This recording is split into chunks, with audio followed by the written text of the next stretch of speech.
This is the story of Aquaman, the God Killer, and his learning of his new powers. Arthur Curry has been many things: a boy, a hero, a lover, even a king.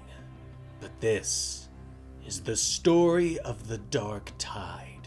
This is the story about Arthur Curry, also known as Aquaman, the God Killer. But the Aquaman who launches himself at a massive kraken-like creature is farther in the future. In the present day, a flight crew calls Mayday as they plummet towards the ocean 50 miles east of Manhattan. Below them, a Coast Guard is racing to meet where the plane will crash into the water. But the captain orders his crew to stand down. "Son, I'm not worried about the plane. Not anymore," he says as he puts his binoculars down, a smile on his face. He motions to a figure that leaps up from the ocean. Arthur Curry, also known as Aquaman, is back. He leaps through the air and lands on top of the falling plane. Behind him, Mara appears, coaching him on his new powers. After Amanda Waller's Amazos stole the power of most of the superhuman community, they were defeated, and some of the powers were returned to the wrong people. Arthur was accidentally given Mara's hydrokinesis. Now, she has been coaching him on his new powers. Close your eyes. Concentrate on the water. Feel it. Pull it to you, Mara says to him softly. Arthur closes his eyes and reaches for the ocean below. A massive wave begins to form, reaching up and gently taking the plane. Arthur pushes the wave forward, allowing it to deposit the plane directly in front of the Coast Guard boat. "Prepare to take on passengers," the captain orders as he turns back to his crew, shocked to find them all cowering on the deck. But he steps outside, waving to Aquaman as the hero's sea creature companions start to help offload the passengers. Aquaman looks around, smiling at a job well done. "That took a lot out of me, but Mara is by his side again. Too bad it's just the start of your day," she tells him. The smile falls away from Arthur's face. Thanks for the reminder," he sighs as they leap back into the water and disappear below the surface. The two return to Atlantis and are greeted by Jackson Hyde. "My king, the nobles are arriving, but I request a moment of your time," Jackson calls. "I found something strange. A pearl," Jackson says. "What's so strange about a pearl? You do know where we live, right?" Arthur questions, reaching out and taking baby Andrina in his arms. But Jackson shakes his head. "Garth says it's magical, but I have a bad feeling about it. I just thought you should know," Jackson tells him. Arthur nods.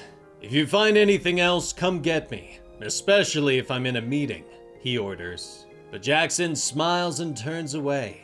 "And keep you from your duties as head of Atlantis? Ha ha! No way," he calls as he swims off. Arthur gives Andrina back to Mara with a sigh of dismay, ready to start his day as the head of state. What follows is another long day for Arthur, sitting upon his throne as he listens to the politicians bickering over the state of Atlantis and the oceans, complaining about seaweed farms and sharks not respecting borders. After some time in the throne room, he ventures out into the city, inspecting the warriors of Atlantis and checking on the pearl that Jackson mentioned.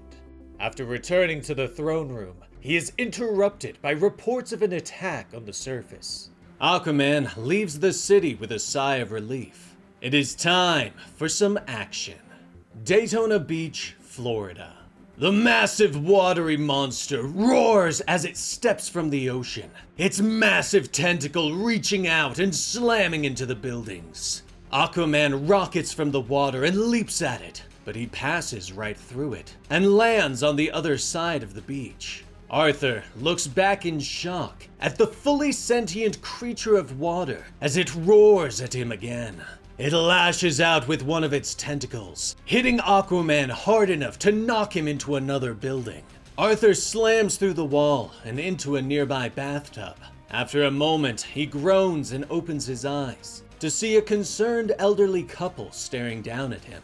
"Are you okay, young man?" the husband asks. Arthur shakes his head from its strange angle on the floor. "Ugh, decidedly not," he groans. The wife leans in. "Is there something we can do?"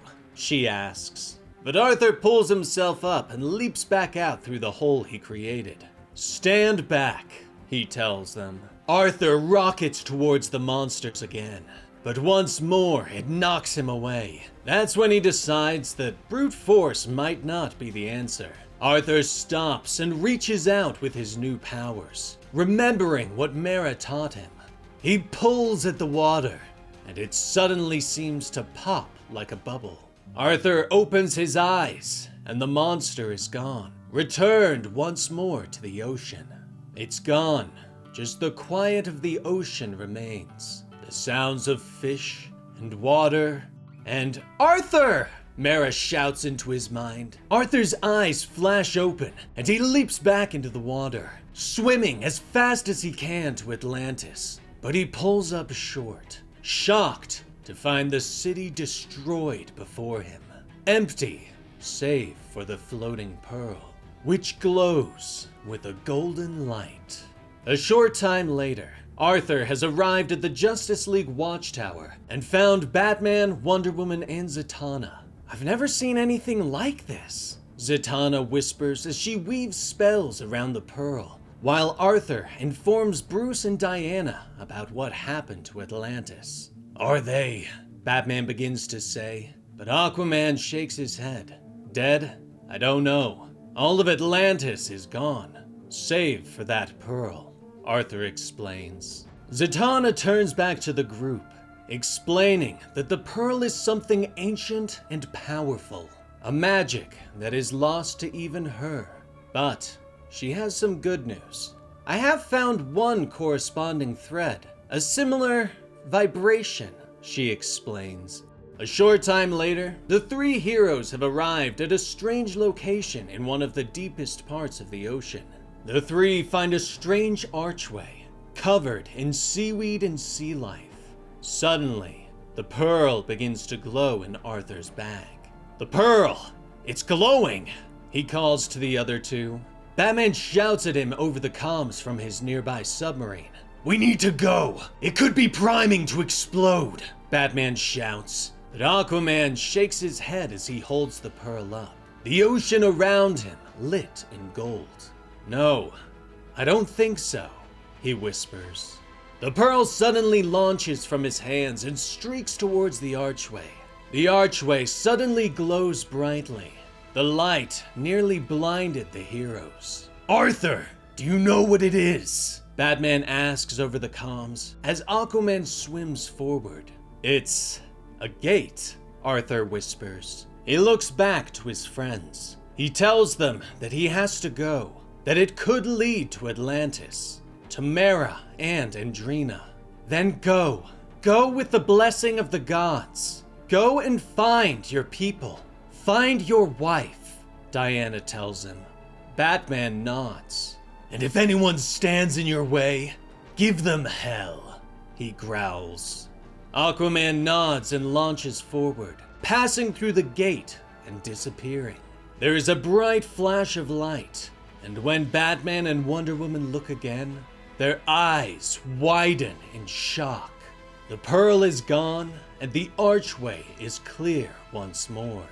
But now they can see it for what it truly is: the Omega symbol of Apocalypse.